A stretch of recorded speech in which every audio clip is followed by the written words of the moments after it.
Bonjour à tous, bienvenue au forum du journal Moudjahed consacré aujourd'hui à l'hécatombe du fléau des accidents de la route.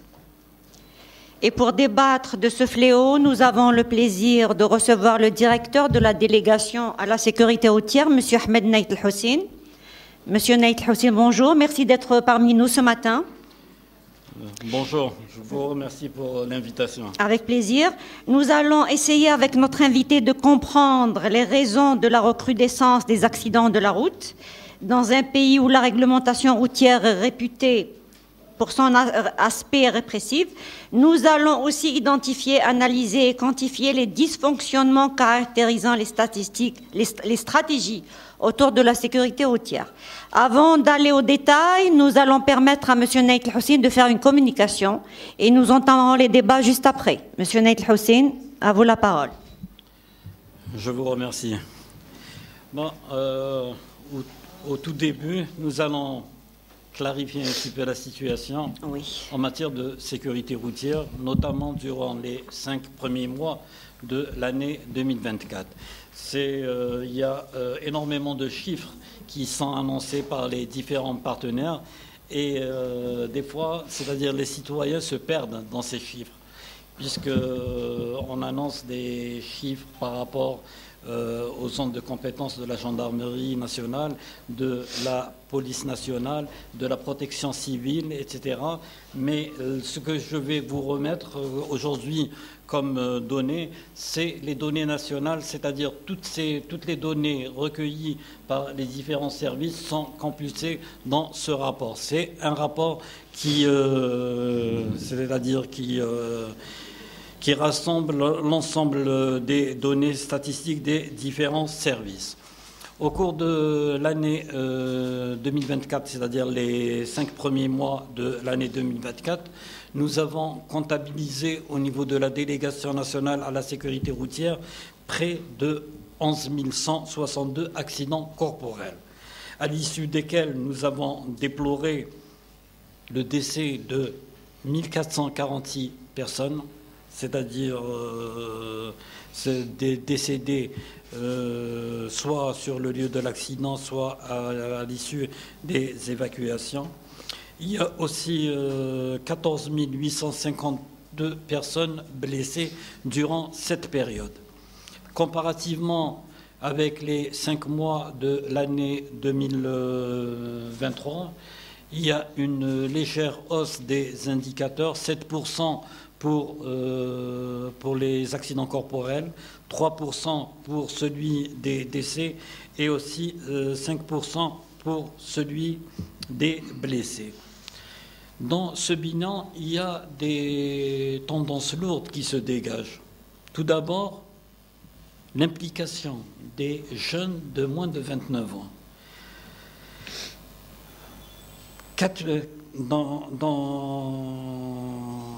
C'est-à-dire que les jeunes de 18-29 ans ont été impliqués dans 4252 accidents corporels, soit 31% des accidents comptabilisés durant les 5 premiers mois de l'année 2024.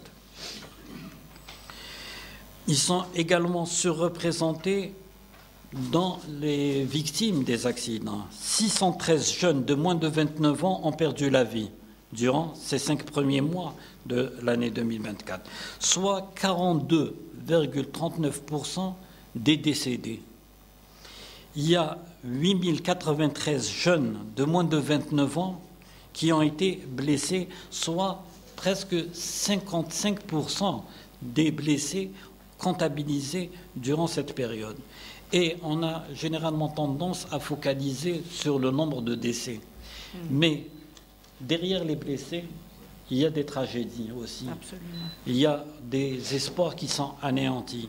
Il y a des vies qui sont brisées. Et aussi, ces jeunes, c'est-à-dire généralement, notamment pour les conducteurs des 2 roues, etc., c'est des handicaps très lourds.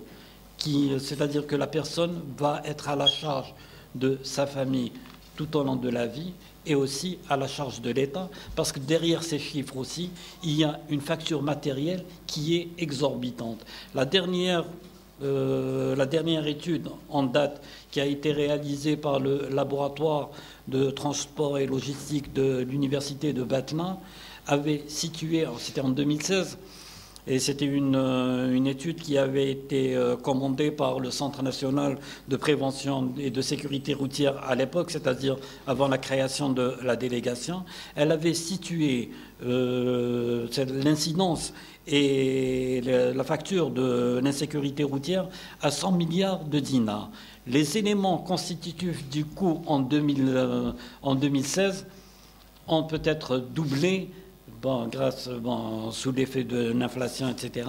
C'est-à-dire que cette facture, elle est plus importante actuellement. Et ça rejoint un petit peu les estimations internationales qui situent, c'est-à-dire la facture de l'insécurité routière au niveau des pays soit sous-développés ou en voie de développement à hauteur de 3% du produit intérieur brut.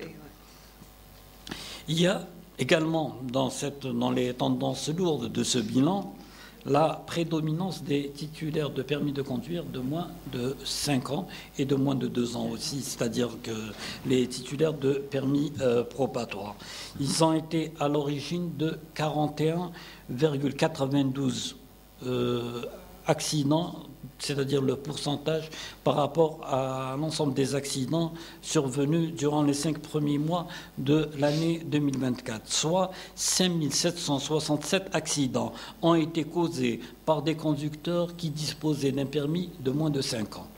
Cela traduit, bien évidemment, et on va par la suite, j'espère, dans les débats, on va aborder cet aspect qui est l'obsolescence du système de formation et aussi, c'est-à-dire pour ne pas dire une défaillance du système de formation et d'examen pour l'obtention du permis de conduire. Il ne faut pas avoir peur des mots, c'est-à-dire on doit dire les vérités telles qu'elles sont. Il y a aussi la catégorie, les motocycles, c'est un phénomène émergent pour lequel on n'a pas été préparé. C'est 3% du parc automobile, c'est 20% de l'accidentalité. C'est vraiment tout est terrible. Pendant les 5 premiers mois de l'année 2024, nous avons comptabilisé 2928 accidents impliquant des motocycles. Et lorsqu'il s'agit d'un accident de motocycle, c'est soit le décès sur le lieu de l'accident, soit des séquelles irréversibles, c'est-à-dire que la personne peut être handicapée à vie, notamment lorsqu'il y a absence des moyens de protection, notamment le casque, les gants, etc. C'est vraiment une catastrophe. Et on voit un petit peu, c'est-à-dire on peut faire c'est-à-dire un parallèle avec c'est-à-dire la catégorie des 18-29 ans, c'est-à-dire la montée en puissance des accidents de motocycles, ça va de pair. Et aussi, c'est-à-dire dans les causes d'accidents, on retrouve aussi l'excès de vitesse qui tient le haut du tableau en matière de causes d'accidents. Tout ça va nous aider à dresser un profil c'est-à-dire des conducteurs impliqués. C'est généralement des jeunes, c'est généralement les utilisateurs de scooters, et aussi c'est des conducteurs qui sont peu ou mal formés. Et j'attire ici aussi l'attention pour ce qui est des motocycles. Jusqu'à l'heure actuelle, c'est-à-dire que le permis de conduire pour les moins de 125 cm3 est délivré sur la base de l'épreuve théorique uniquement. C'est-à-dire, on n'expérimente pas la capacité de l'utilisateur du motocycle, c'est-à-dire la pratique, elle n'existe pas au niveau de l'examen. C'est uniquement sur la base de la théorie qu'on délivre le permis. Cet aspect, on doit le revoir, on est en train de revoir un petit peu la réglementation pour assainir un petit peu la situation. Bon, aussi, dans ce bilan de l'accidentalité, la junte masculine est surreprésentée. Mais en dépit du fait qu'il y a maintenant, c'est-à-dire il y a énormément de sexe féminin qui obtiennent leur permis, mais il faut dire que vous êtes plus prudents sur les routes. Oui, voilà. Tellement prudente qu'on cause des accidents aussi. Voilà, c'est-à-dire 1243 personnes de sexe masculin sont décédées sur les routes durant les 5 premiers mois de l'année 2024. 203 sont de sexe féminin. Il y a eu 11 840 personnes blessées de sexe masculin et 3012 de sexe féminin. Il y a aussi, dans le cadre de ce bilan, une particularité pour les zones urbaines, c'est l'implication des piétons. Parce que lorsqu'on parle d'accident, généralement, on pense automatiquement à des carambolages, etc. Il y a la traversée des chaussées, etc., notamment en milieu urbain. Les piétons ont été impliqués dans 15% de l'accidentalité au cours des 5 premiers mois de l'année 2024. Sur les 311 cas de décès enregistrés au niveau des zones urbaines durant les 5 premiers mois, 173 d'entre eux étaient des piétons, soit 55,62%. Ça, c'est les données recueillies par la Direction générale de la Sûreté nationale en milieu urbain. En milieu urbain... Hein ? C'est généralement la faute de la victime, c'est-à-dire c'est généralement la traversée des chaussées. Sur les 1107 personnes blessées au niveau des zones urbaines durant les 5 premiers mois, 4082 d'entre elles étaient des piétons, soit 40% des victimes.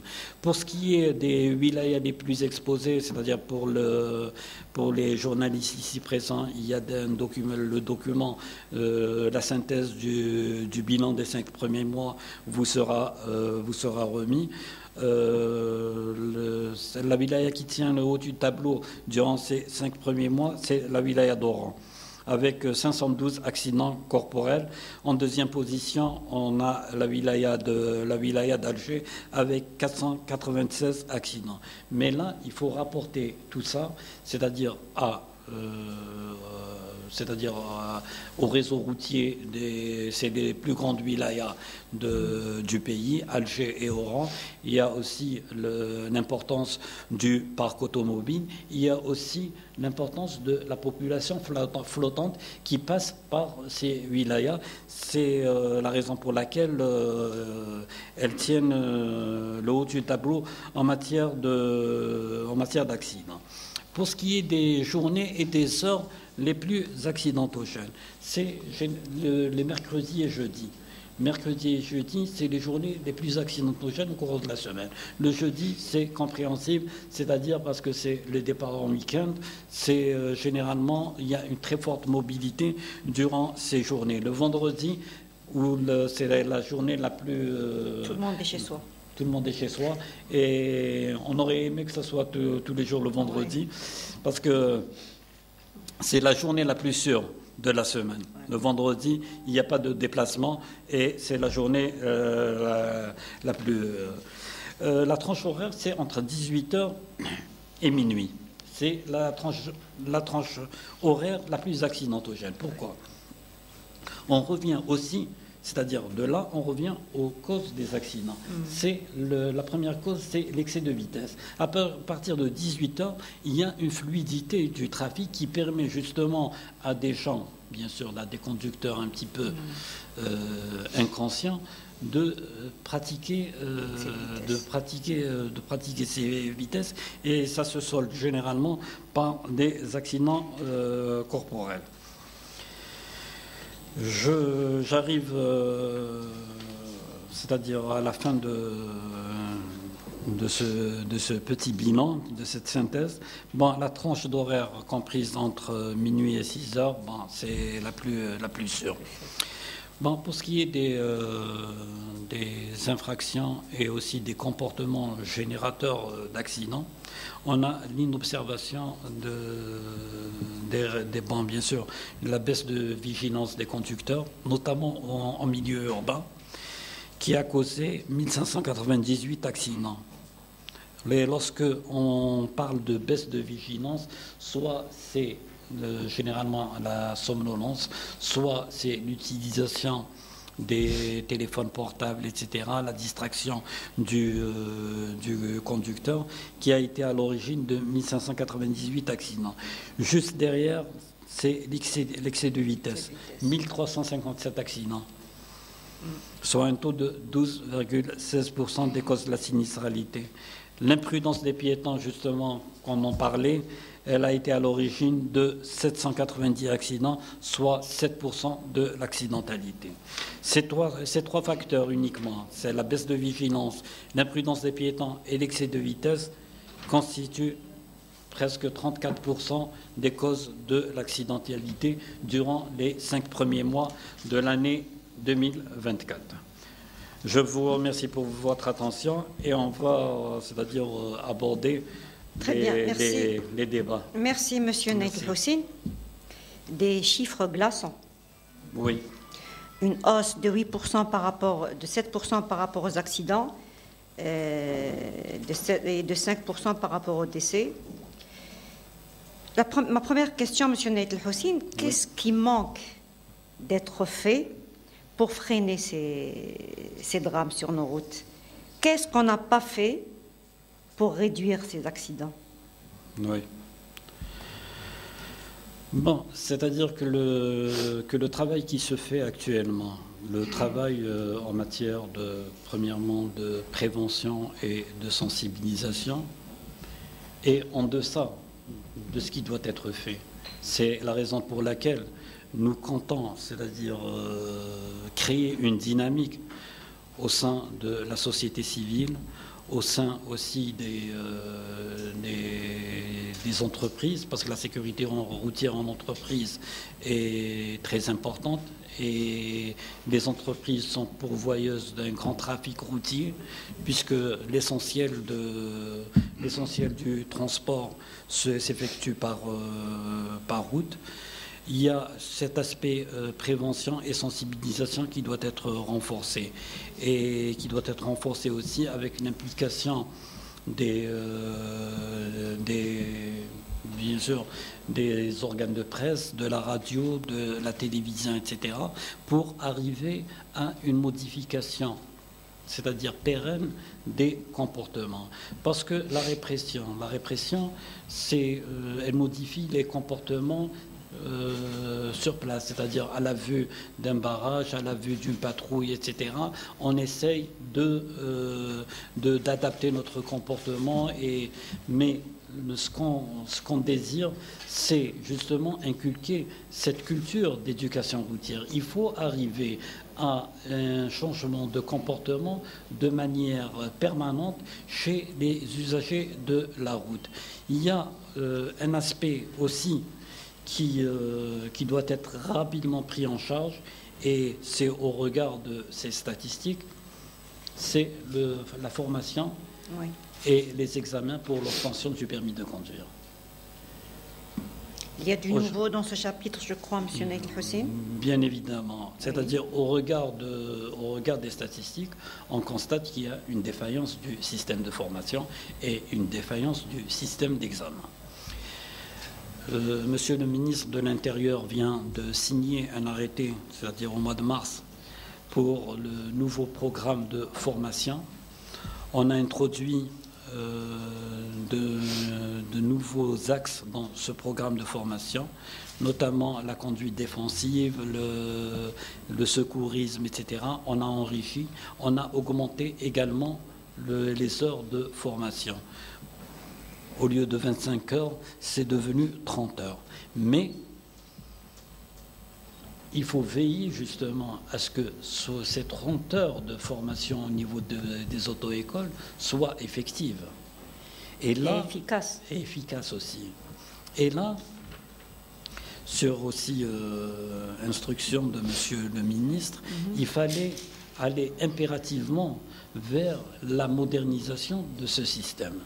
La modernisation de ce système, on a signé une convention avec le CERIST. Le CERIST, qui n'est plus à présenter, c'est un centre de recherche, c'est le premier provider d'Internet en Algérie, et qui dispose d'une plateforme pour le développement de logiciels. Il a pris en charge le développement d'un système d'information et la numérisation de l'ensemble du processus, du dépôt du dossier au niveau de l'auto-école jusqu'à l'examen théorique. Pour l'examen théorique, ce sera un système essentiellement multimédia. C'est que le candidat sera dans une salle en face d'un micro avec des questions, c'est-à-dire des questions à choix multiples. Comme ça se passe ailleurs. C'est comme ça. Et il n'y aura plus d'intervention humaine dans les résultats de la partie théorique du code de la route.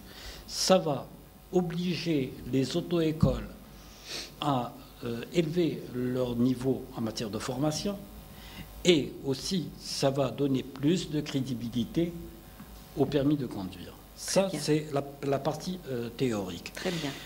Parallèlement, nous sommes aussi en discussion avec le CDTA, c'est un centre de recherche de développement des technologies avancées, pour justement encadrer le travail des inspecteurs du permis de conduire lors de l'examen pratique. C'est un aspect qu'on va discuter d'ailleurs, c'est-à-dire entre le CDTA et le CERIST au cours en fin de semaine, pour donner pour durcir un petit peu les conditions d'examen et pour être sûr que le permis n'est délivré qu'aux personnes ayant la capacité à participer à la circulation de manière très sûre.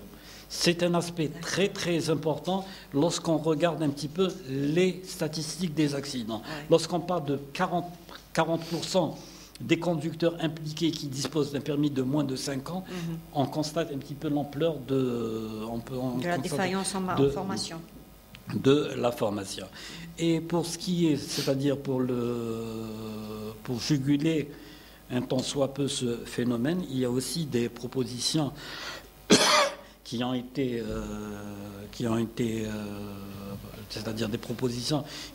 formulées dans le cadre de la révision de la loi 0114 portant code de la route, c'est-à-dire un durcissement des sanctions, une criminalisation de certaines infractions de 4e classe qui vont devenir des délits routiers, et aussi une revue à la hausse de certaines amendes forfaitaires. Le travail a été finalisé au niveau de la commission, de la commission instituée au niveau du ministère de la Justice, et c'est-à-dire la promulgation de cette loi va apporter les outils nécessaires aux services de sécurité pour exercer plus de dissuasion sur les contrevenants aux règles de la circulation. C'est bon? Oui, c'est pour la Très question. bien. Oui. Très bien. Je reviens vers l'examen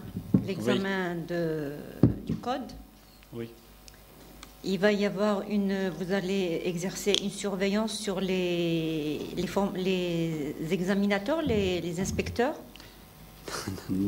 Comment ça va se passer? Comment ça va se passer? Explique-moi. C'est plus sur les candidats, parce que les inspecteurs du permis de conduire n'auront pas un rôle au niveau, c'est-à-dire pour la partie pratique, pour la partie théorique pour la partie pratique, pour la partie théorique du code de la route.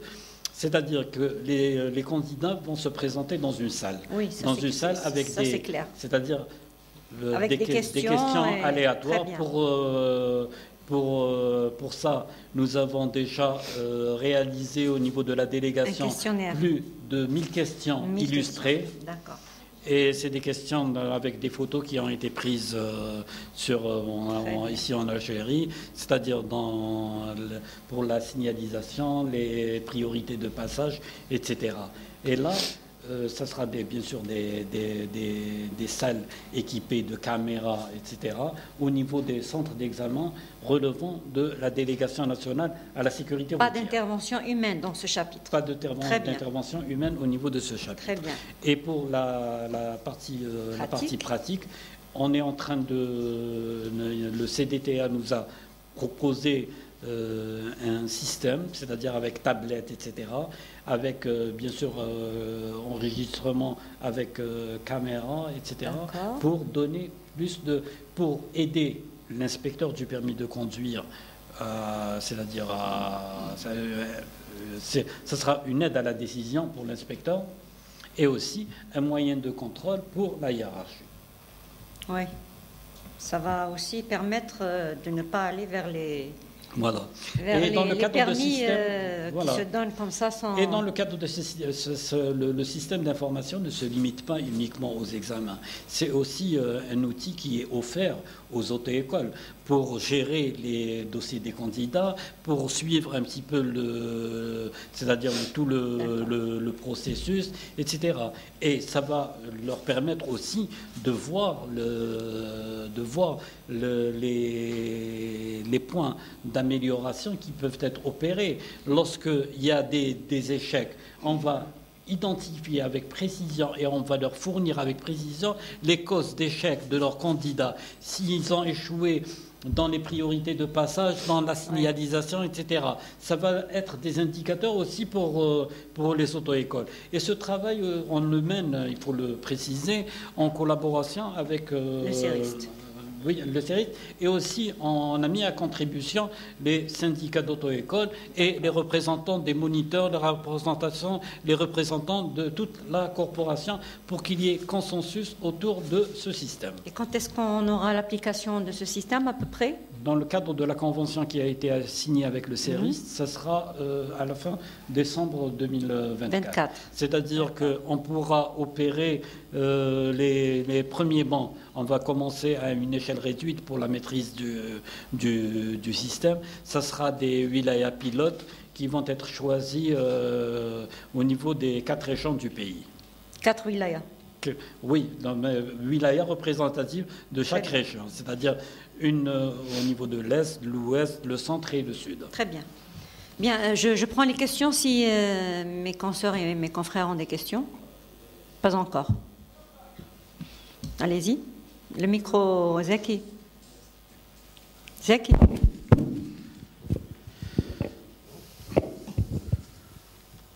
C'est M. Assam, je me présente, M. Assam, un invité fidèle du forum.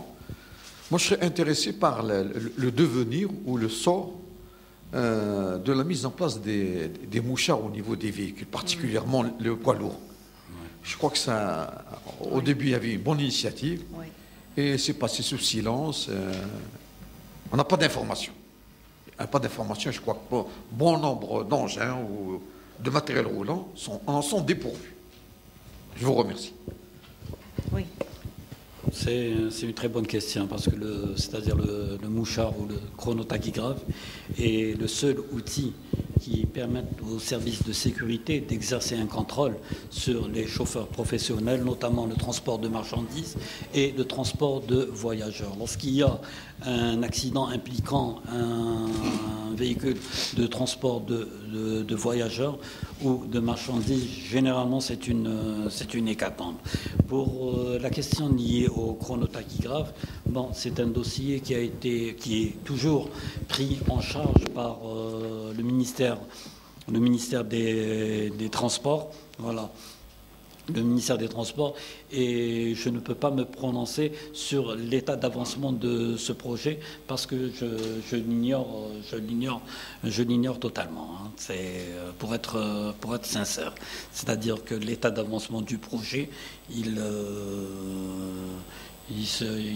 serait opportun de poser la question aux représentants du ministère des Transports. Oui, mais c'est dommage qu'il y ait des mesures comme ça qu'on décide de prendre et qu'on tarde à prendre et qui ne sont jamais pris d'ailleurs. J'apporte aussi une précision pour les véhicules qui ne sont pas dotés. Dans le cahier des charges, qui est imposé pour l'importation des véhicules, le chronotachygraphe est intégré dans le cahier des charges. C'est-à-dire que tous les véhicules qui sont importés actuellement, c'est-à-dire pour le transport de voyageurs et de marchandises, sont équipés d'un chronotachygraphe. C'est une mesure c'est-à-dire que je peux certifier à l'heure actuelle.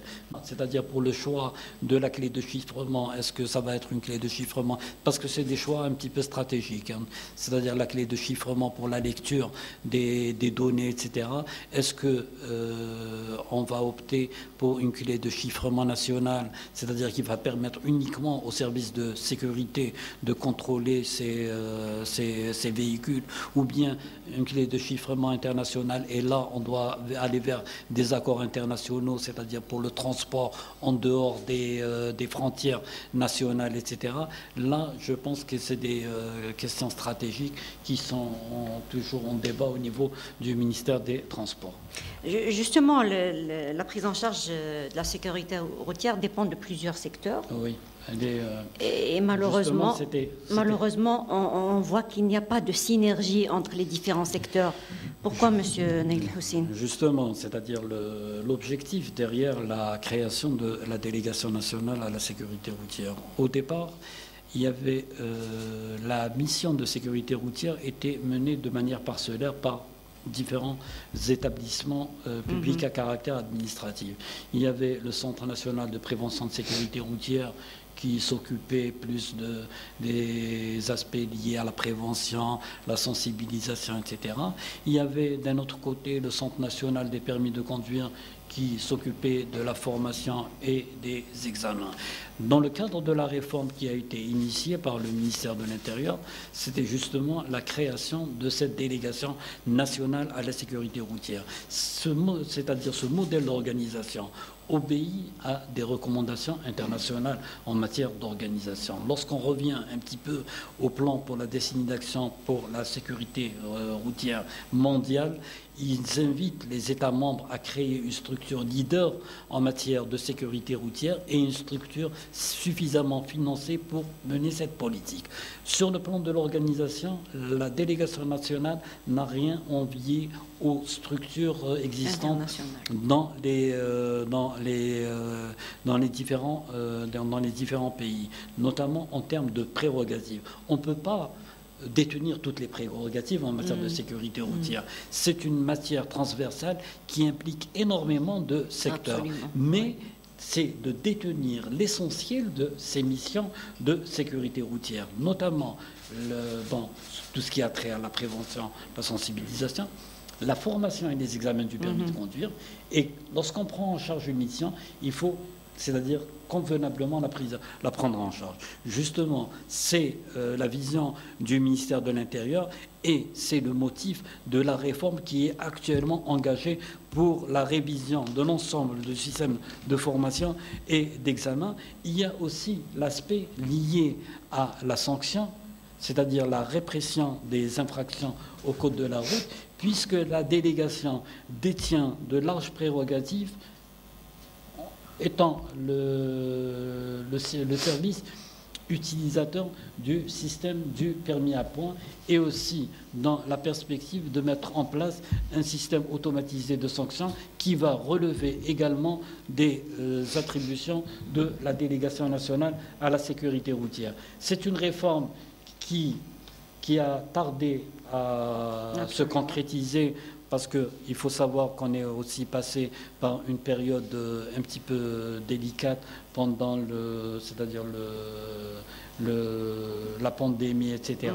On venait juste de mettre en place cette délégation en 2019 et c'était une période de flottement qui a retardé un petit peu les différents chantiers de la délégation.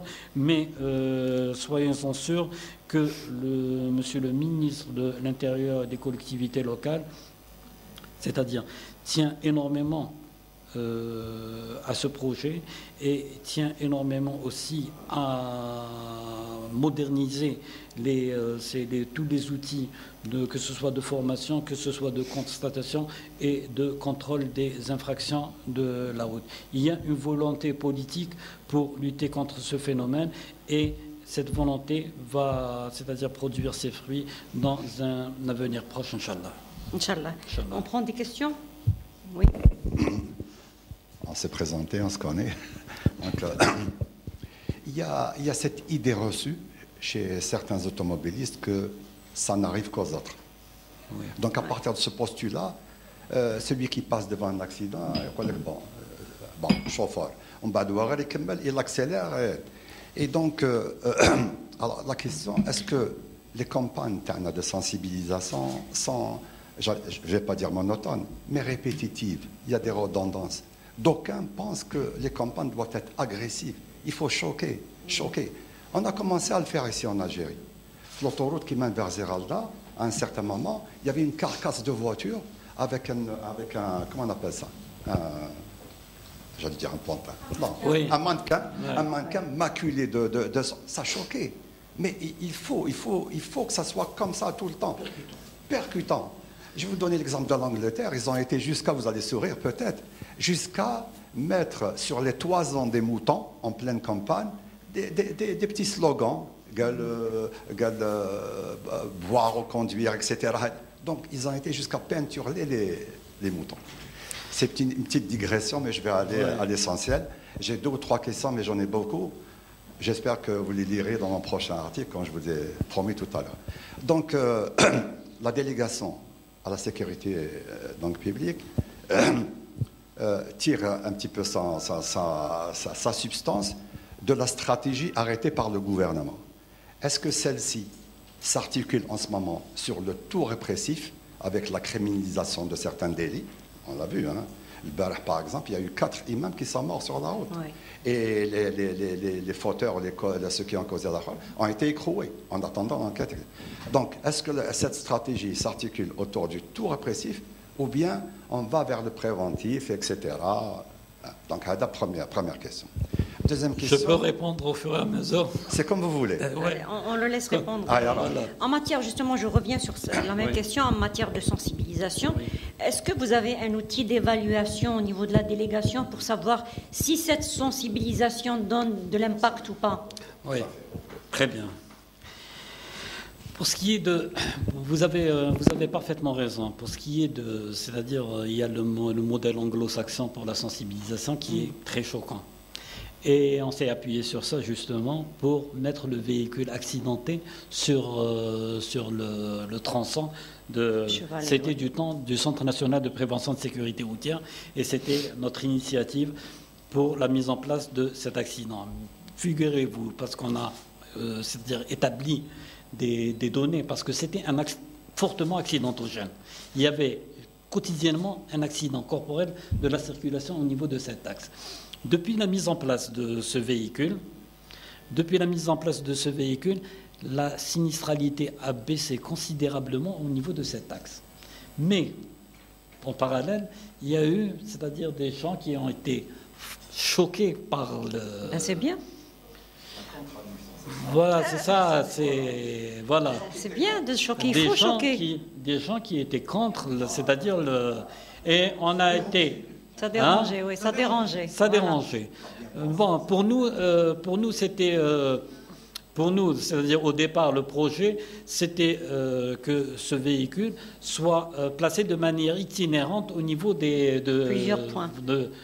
plusieurs points. Mais durant cette période, il y a eu des réclamations, etc. C'est un peu trop... C'est un peu trop Donc on a arrêté. Mais en termes de résultats, ça a été très bénéfique.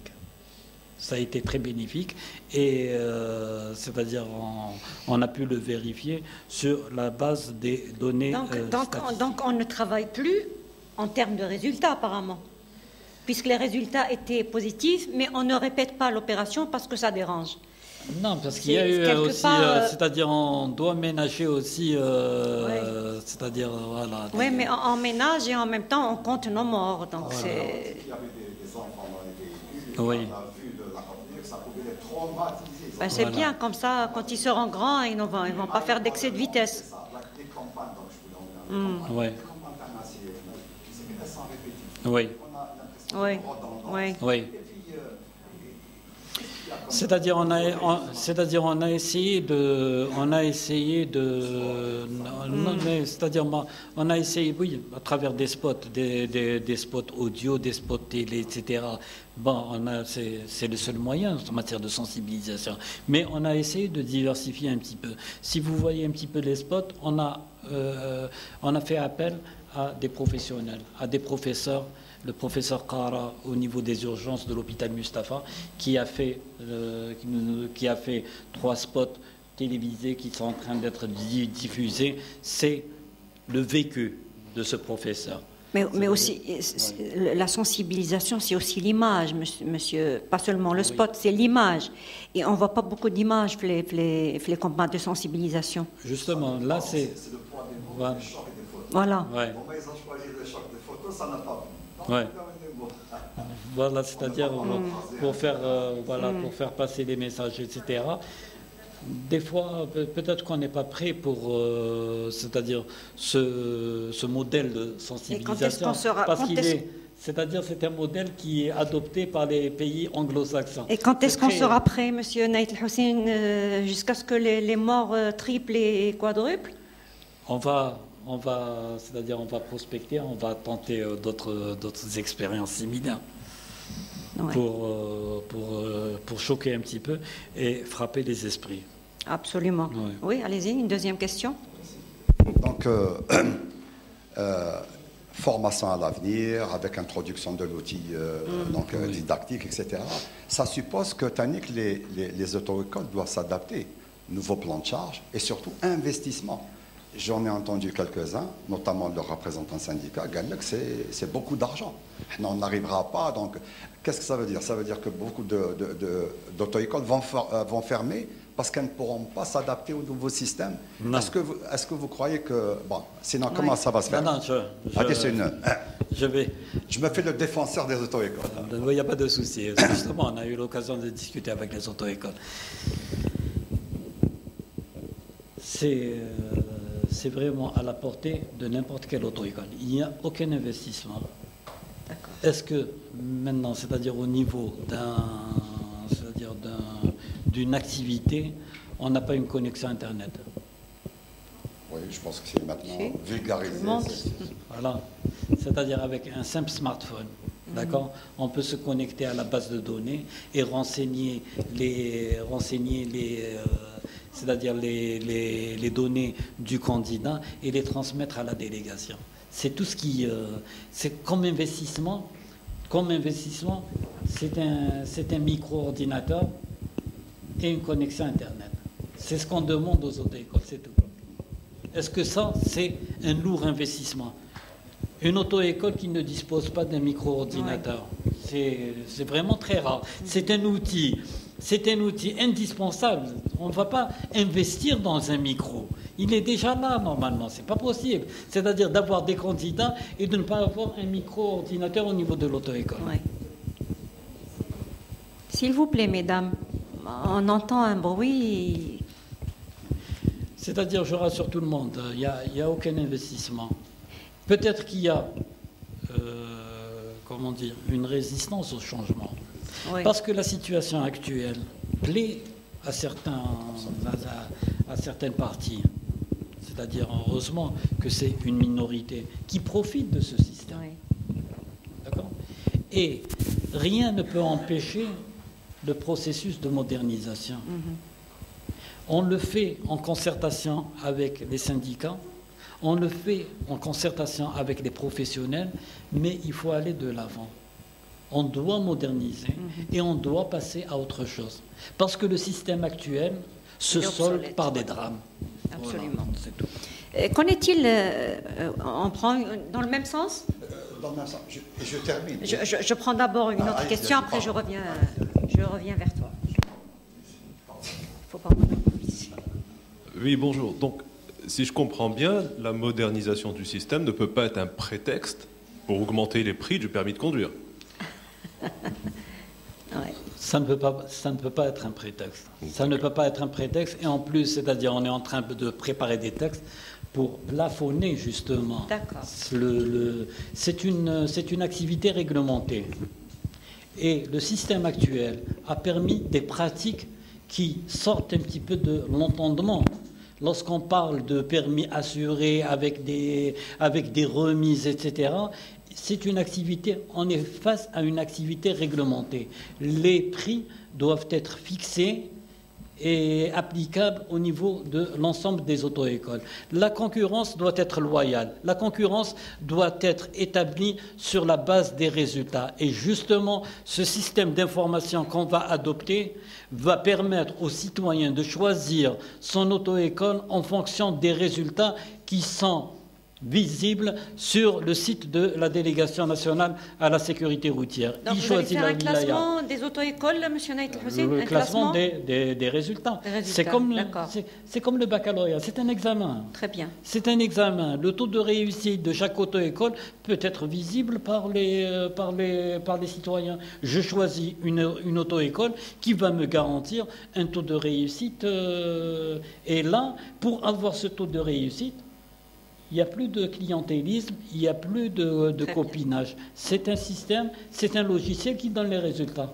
C'est-à-dire, ça va apporter de la crédibilité à l'examen et ça va susciter la concurrence sur la base de la formation. C'est-à-dire, c'est l'objectif recherché à travers ce système. Et pour ce qui est des réformes du programme de formation, ça va être appliqué en même temps que le système en décembre prochain?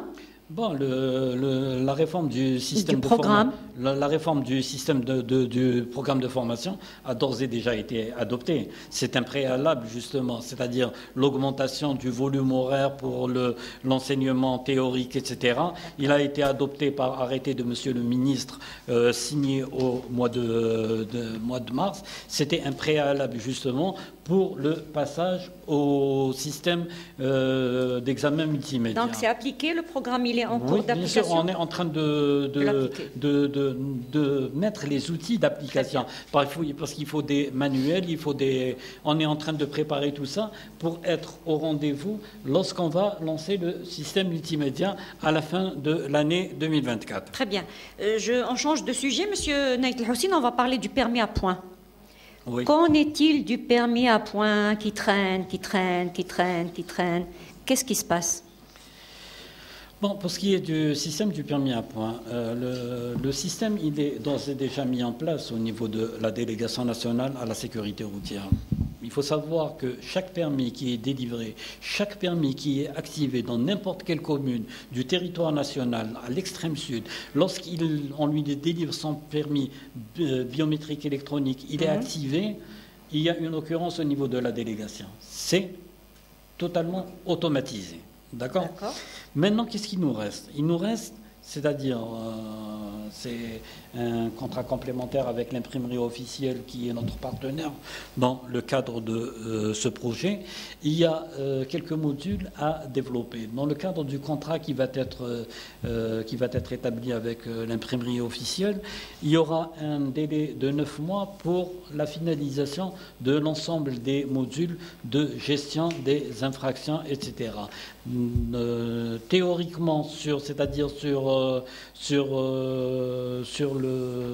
la base des contrats qui vont être établis avec l'imprimerie officielle, ça sera opérationnel dans au maximum une année et demie. Le permis à points? Oui, le système du permis à points. Il y a tous les outils qui doivent accompagner. On sait qui c'est qui va enlever les points.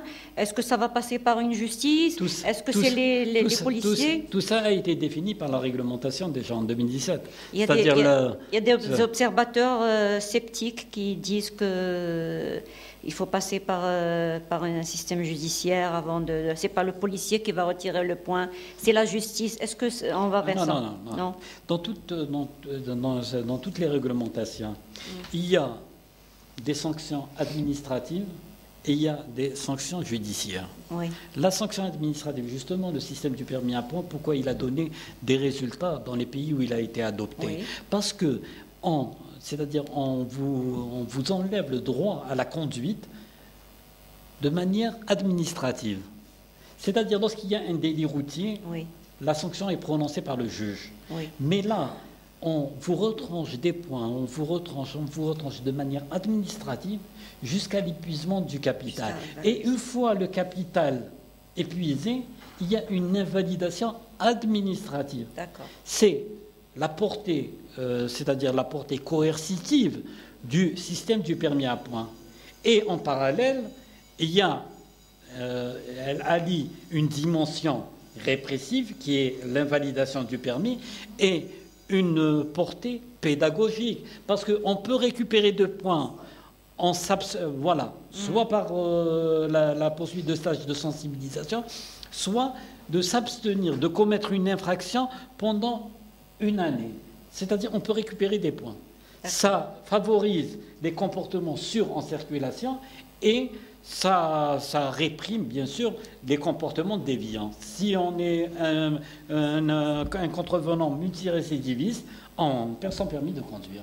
Mais l'invalidation administrative, elle est adoptée à travers tous les pays du monde. Selon vous, on va vers l'application du permis à points dans 1 année? Pas 1 année. Dans 1 année et demie, c'est-à-dire, c'est au bas mot 1 année et demie. Parce qu'en parallèle, il faut savoir que le système il va être mis en place. Il y aura des équipements qui vont être acquis au profit des services de sécurité. Il va y avoir des formations. Il y a aussi tout un environnement à mettre en place également pour les centres de récupération de points, etc. C'est pas quelque chose d'aisé. C'est-à-dire. Ça fait quand même quelques années qu'on en parle, monsieur Naïf. Voilà, mais c'est-à-dire. Il faut tout ce temps pour mettre en place un système? C'est un système complexe. C'était une conjoncture un petit peu particulière, c'est-à-dire pas pendant les années 2019-2020, on revient pas dessus, c'est-à-dire mais je vous assure qu'il y a une volonté pour aller vers ce système dans les meilleurs délais. Très bien. Au niveau du ministère de l'Intérieur. Pardon. On parle aussi depuis quelques années du fichier national pour le contrôle et le suivi des accidents. Un fichier, on en parle depuis des années, il n'existe toujours pas. C'est-à-dire dans la loi 01/14 relative à l'organisation, la sécurité, la police, la circulation routière, on parle de 3 fichiers. Le fichier des immatriculations, qui va être mis en place très prochainement par le ministère de l'Intérieur et des collectivités locales. Il y a le fichier des contraventions et il y a le fichier des permis de conduire. D'accord. Là, c'était une vision classique au niveau du code de la route parce qu'on pensait en tant que fichier. Maintenant, le système du permis à points, il renferme. Il englobe tout ça. Il englobe le fichier des permis de conduire. On a, au niveau de la délégation nationale de la sécurité routière, on a près de 5 millions de permis déjà comptabilisés au niveau du back-office de la délégation. Il y a à peu près 8 millions de permis classiques qu'on va intégrer très prochainement dans cette base de données. D'accord. Pour le fichier des contraventions, ça sera justement le système du permis à points. Voilà, le retrait de points. À chaque fois qu'on commet une infraction, elle est consignée au niveau de la délégation. Très bien, merci. Est-ce qu'il y a des questions? Oui. Le micro, Zaki.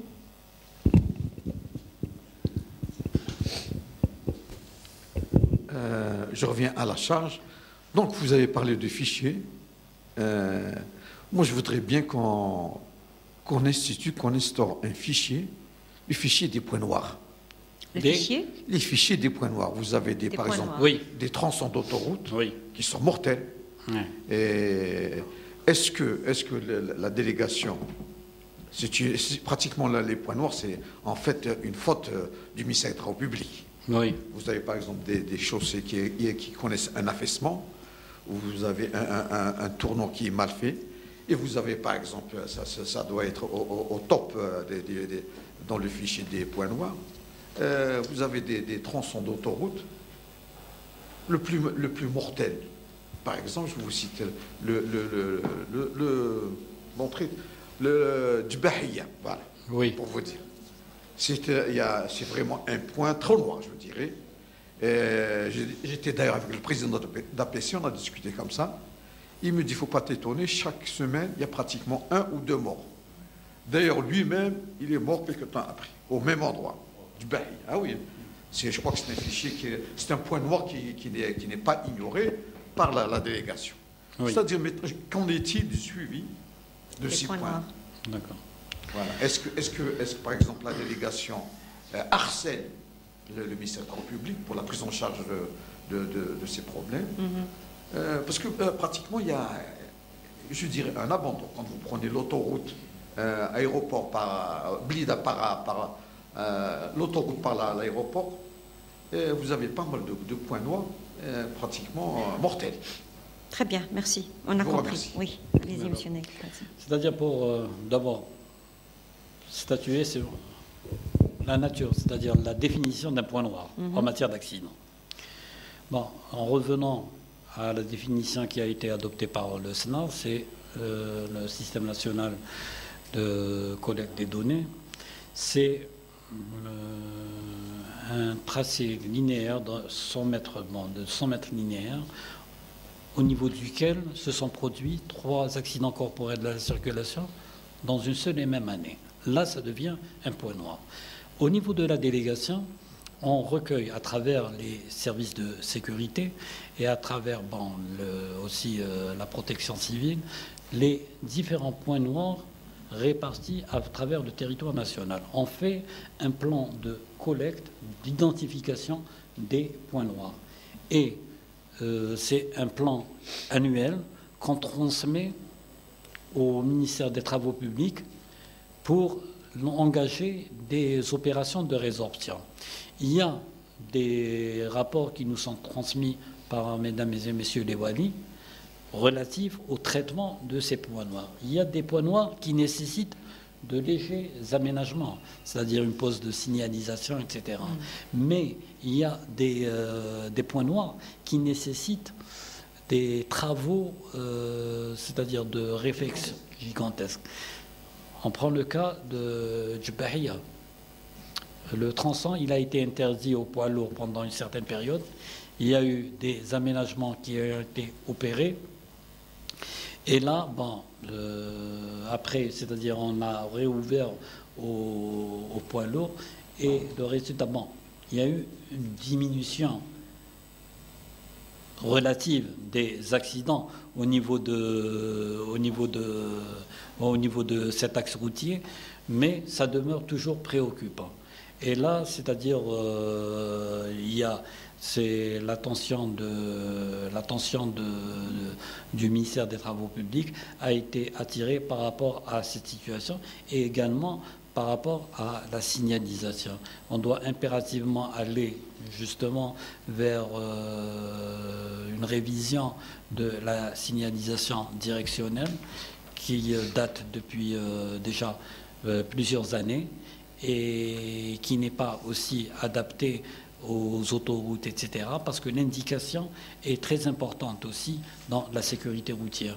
Ce n'est pas uniquement la signalisation de police qui est importante. Lorsqu'on gratte une bretelle, etc., on voit des gens qui font des marches arrière sur autoroute, etc., des comportements qui sont induits généralement par une absence d'indication et une absence c'est-à-dire de signalisation de direction. C'est des actions qui sont menées en coordination et en concertation avec l'ensemble des départements ministériels. Il faut savoir aussi qu'au sein de la délégation nationale à la sécurité routière, il y a une commission intersectorielle qui valide le plan d'action et le plan d'action de l'ensemble des secteurs concernés. C'est-à-dire la dernière réunion, elle a été organisée, ça fait à peu près un mois, pour la validation justement des différentes actions de la délégation jusqu'à la fin de l'année. Il y aura des réunions périodiques pour dresser, c'est-à-dire un point de situation par rapport à ce qui a été accompli, etc. C'est un travail de concertation, mais on va aller justement vers la révision également du statut de cette délégation nationale à la sécurité routière pour lui offrir plus de moyens pour qu'elle pèse sur le paysage. Justement, quelles sont les contraintes actuelles que la délégation rencontre? Est-ce qu'il y a des contraintes? Est-ce qu'il y a un point noir au tableau, Monsieur Naïk Hossein? Bon, c'est les contraintes, c'est-à-dire lorsqu'on revient justement on parlait des orientations mondiales en matière d'organisation contenues dans le plan pour la décennie d'action pour la sécurité routière. Ils ont invité les États membres à mettre en place une structure leader en matière de sécurité routière et suffisamment financée pour mener les différents chantiers de sécurité routière. Et suffisamment financée, on a obtenu au cours de l'année 2018, suite à la promulgation de la loi 0114 modifiée et complétée, on a obtenu 25% du produit des amendes forfaitaires.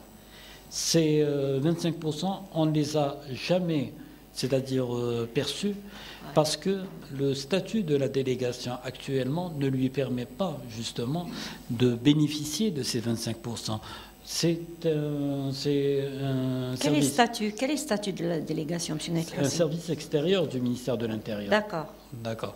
C'est-à-dire on n'a pas cette autonomie pour pouvoir bénéficier de ces... C'est la raison pour laquelle, dans le cadre du projet de loi, on a introduit une proposition pour que la délégation soit érigée en établissement public à gestion spécifique. Cet aspect est très important pour pouvoir capter aussi les compétences au niveau de cette délégation. C'est un vœu qui est pris en charge?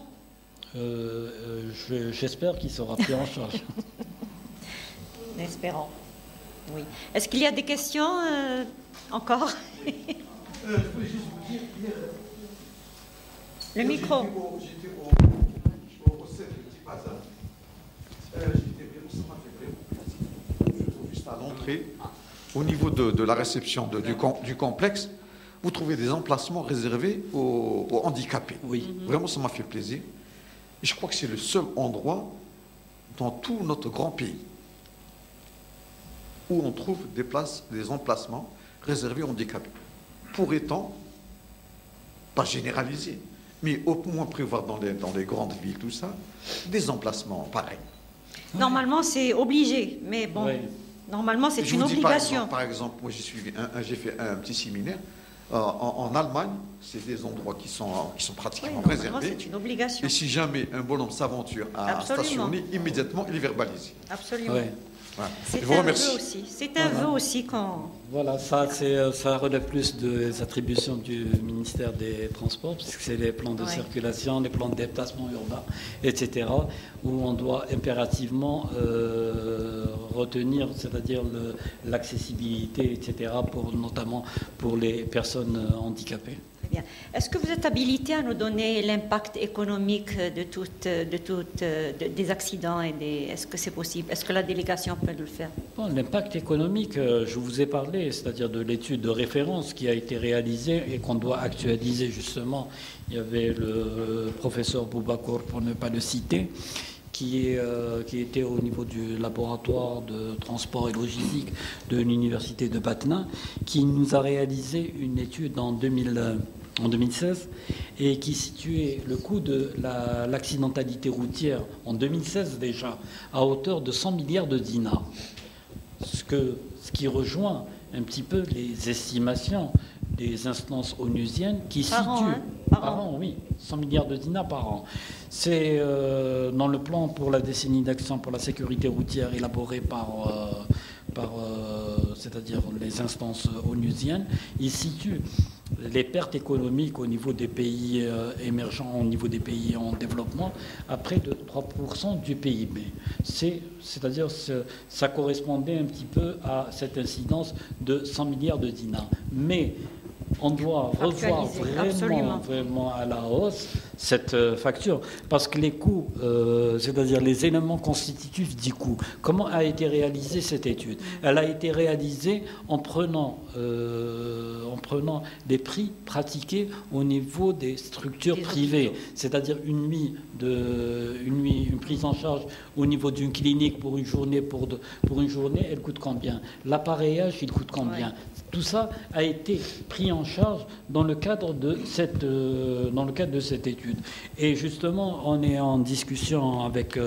on aimerait mettre un petit peu les passerelles avec le monde universitaire et le monde de la recherche. C'est la raison pour laquelle le ministère de l'Intérieur a eu recours au CERIS, au CDTA, etc., pour ces aspects de modernisation. Il va y avoir également des conventions qui vont être établies avec les universités pour les impliquer justement dans l'élaboration de la stratégie nationale de sécurité routière. Il faut qu'on soit doté d'une stratégie nationale. Et cette stratégie, on n'est pas, c'est-à-dire au niveau de la délégation, ce n'est pas la délégation qui va mettre en place cette stratégie, elle participe en tant qu'acteur dans l'élaboration de cette stratégie, mais on a envie de mettre à contribution des chercheurs, des spécialistes, pour élaborer cette stratégie et qu'elle soit également conforme et qu'elle soit en adéquation avec la stratégie mondiale qui est développée par l'Organisation mondiale de la santé. On n'a jamais eu de stratégie nationale. On n'a jamais eu de stratégie nationale. Et justement, c'est-à-dire on doit élaborer cette stratégie nationale et on doit la soumettre au Conseil de concertation intersectorielle placé auprès de Monsieur le Premier ministre pour valider cette stratégie pour qu'elle soit opposable à l'ensemble des acteurs. C'est le prochain chantier de la délégation nationale à la sécurité routière. Inch'Allah. Est-ce qu'il y a des questions? On va prendre peut-être les dernières questions. J'en ai une. Vas-y. Pour les passerelles, justement, j'en verrai bien une. Est-ce que vous pensez qu'il serait opportun d'imposer un débat sur la sécurité routière dans la conjoncture qui va venir, un débat justement dans la campagne présidentielle, c'est-à-dire interroger éventuellement les candidats par presse interposée et voir un petit peu leur vision concernant justement ce fléau, ces hécatombes, ce terrorisme routier, comment ils se projettent avec ça et quel serait leur programme. Est-ce que vous pensez qu'il serait utile de l'imposer? Ça se fait déjà par ailleurs. Oui.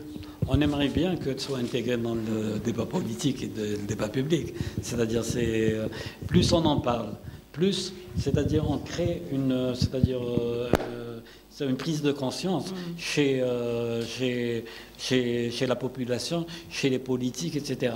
Plus, c'est-à-dire, on va renforcer cette volonté politique d'aller de l'avant dans ce domaine. Très bonne. Réceptif à cette. Oui.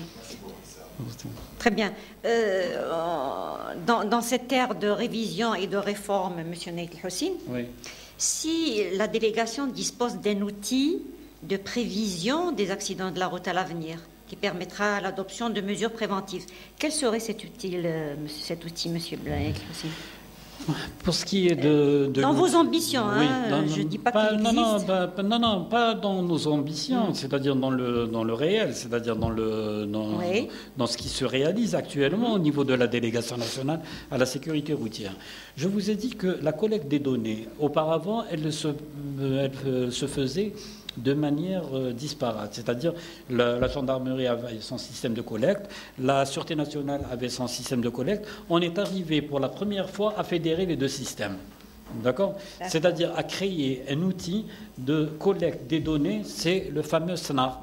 C'est le système national des accidents de la route qui, c'est-à-dire collationne les deux bases de données de la gendarmerie nationale et de la sûreté nationale. Dans un premier temps. Parce que lorsqu'on parle d'un système d'information, de collecte des données, c'est un peu plus complexe. Je vais vous expliquer pourquoi. Là, on se limite uniquement à collecter les données de la sûreté nationale et de la gendarmerie nationale avec un glossaire unique. On a travaillé dessus, c'est-à-dire un glossaire qui est adopté aussi par l'Organisation mondiale de la santé. C'est des définitions, c'est-à-dire qui sont... on parle le même langage. Lorsqu'on parle d'accident corporel, c'est quoi un accident corporel? C'est quoi un accident de la circulation routière? Tout ça, c'est quoi un blessé? Tout le glossaire, c'est-à-dire on a rapproché les deux c'est-à-dire les deux bases de données de la gendarmerie et de la Sûreté nationale. Et on a actuellement en développement, c'est-à-dire on a fini le développement, c'est-à-dire on est en période d'essai de collationnement de ces deux bases de données. Mais il reste un aspect très important dans ce système de collecte des données. Oui. C'est les données sanitaires. D'accord. On doit obtenir aussi le suivi des blessés au niveau des hôpitaux. Et c'est justement, on était en discussion avec la représentante du ministère de la Santé pour justement, ils sont aussi dans un état avancé pour la création de cette base de données. On doit être impérativement connecté pour le suivi des blessés. Pourquoi? Parce que l'OMS, c'est-à-dire dans la définition d'un décédé de la route, c'est une fois, c'est-à-dire l'accident, s'il est évacué, il est blessé, évacué, il y a une période de 30 jours dans laquelle, s'il décède au cours de cette période, il est comptabilisé parmi les victimes de la route. 30 jours. À l'issue des 30 jours, il n'est plus considéré comme un accidenté de la route. D'accord. Cette donnée est très importante. Pourquoi? Parce que lorsqu'on participe au rapport mondial pour la sécurité routière, c'est-à-dire le rapport mondial de l'OMS, on nous demande toujours, c'est-à-dire on nous pose toujours des questions par rapport à notre système de collecte des données. Est-ce qu'on a un système de collecte des données fiable? En 2015, on a participé, on était à hauteur de 4500 morts dans le bilan des accidents. Et on a été pénalisé justement par rapport à l'absence de système de collecte des données. Parce qu'ils nous ont appliqué un ratio pour les pays qui ne disposent pas de ce système. On s'est retrouvé dans le rapport mondial avec près de 9000 morts. C'est-à-dire un ratio mathématique. On nous a dit, bon, les 4500, c'est des victimes recensées sur place. Donc, c'est-à-dire au regard du nombre de blessés, etc. Ils sont arrivés à 9000 morts. Bien sûr, ils ont appliqué un ratio mathématique et ils nous ont, c'est-à-dire, crédité d'un taux très élevé de décès sur les routes. C'est un aspect aussi, c'est un chantier aussi qui est en cours de réalisation au niveau de la délégation. Il y a énormément de travail qui se fait. Oui, je vois. Voilà. Il y a énormément de travail qui se fait et j'espère, oui, beaucoup de projets, et j'espère que leur aboutissement vont sensiblement modifier la donne en matière d'accidents. Et je voudrais dire aussi qu'il y a On va vous laisser le dernier mot, M. Naït Hossim, s'il n'y a plus de questions. Donc on vous laisse le dernier mot. Pour clôturer le forum, oui. Pour revenir à l'année 2000, parce que on ne retient que le train qui arrive en retard. C'est-à-dire en 2015, on avait près de 4500 morts sur les routes en Algérie. Après la prise en charge du dossier sécurité routière par le ministère de l'Intérieur, il y a eu une baisse significative des indicateurs. Absolument. C'est-à-dire une courbe descendante. En 2021, on avait divisé de moitié la sinistralité routière. Voilà. Il y a par la suite une recrudescence. Maintenant, on se retrouve à 3200, 3500 morts. Bon, c'est une hécatombe. Absolument. Mais il y a eu quand même des progrès qui ont été réalisés. Et on doit revenir dans cette dynamique qui a caractérisé les années 2016, 2017, 2018 pour justement inverser cette tendance. Et bon, la meilleure chose, c'est-à-dire le meilleur truc, c'est l'implication de tout un chacun. C'est l'implication de la... Oui. Oui. Ça ne suffit plus, la sensibilisation, je crois. Bon, ça ne suffit plus. On ne peut pas dire que ça ne suffit plus. C'est-à-dire, moi, j'aimerais rentrer dans une logique d'éducation. Oui. Voilà. Justement, je rebondis sur ça. Il y a un article dans la loi qui exige l'éducation de la sécurité routière, le système d'enseignement. Et on ne l'a pas, on ne l'a toujours pas. Ça a été, c'est un décret qui a été adopté tout récemment aussi pour la généralisation, et on va aussi vers la création d'une plateforme éducative avec des jeux, etc. pour les enfants. C'est un travail aussi pour lequel on va participer activement avec le ministère de l'Éducation nationale dès la rentrée scolaire prochaine. Ben, j'espère que tous ces projets, il y a tellement de projets, de beaux projets, j'espère qu'ils seront appliqués un jour. Inch'Allah. Merci à vous, Monsieur Nait El-Houssine. Merci à vous, consoeurs et confrères. Au prochain forum, Inch'Allah. Inch'Allah. Merci.